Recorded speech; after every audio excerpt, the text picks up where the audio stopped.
خاموشی اللہ کی زبان ہے، اس کے علاوہ سب کچھ ایک کمزور ترجمے کی حیثیت رکھتا ہے۔ صفے بچھانے کا شعر بننا تو آسان، لیکن حقیقی شعر تو وہ جو اپنے نفس ہمارا کو قابو کرے۔ میرا دوست صوفی تو موجود لمحے کی کا ہی دوست ہوتا، کل کی بات کرنا ہمارا تحریک نہیں۔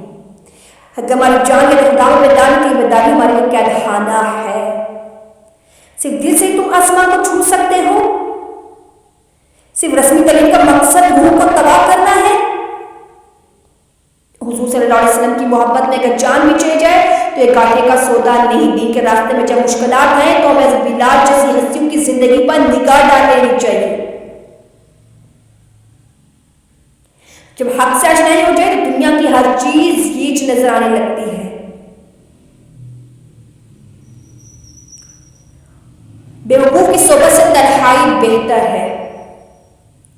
جو اللہ تعالیٰ کے احکامات کی پیروی کرتا ہے، اللہ تعالیٰ دنیا اور آخرت میں ان کا مقام مرتبہ بلند فرما دیتا ہے۔ دنیا حاصل کرنا کوئی برائی نہیں، کہ جب دنیا کو آخرت پر ترجیح دی جائے تو پھر خسارہ ہی خسارہ ہے۔ انسانی ذات محدود ہے، خدا لامحدود۔ اگر محدود لامحدود کا امتحان لے جائے تو اسے حماقت و بے وقوفی کے سوا کیا کہا جا سکتا ہے؟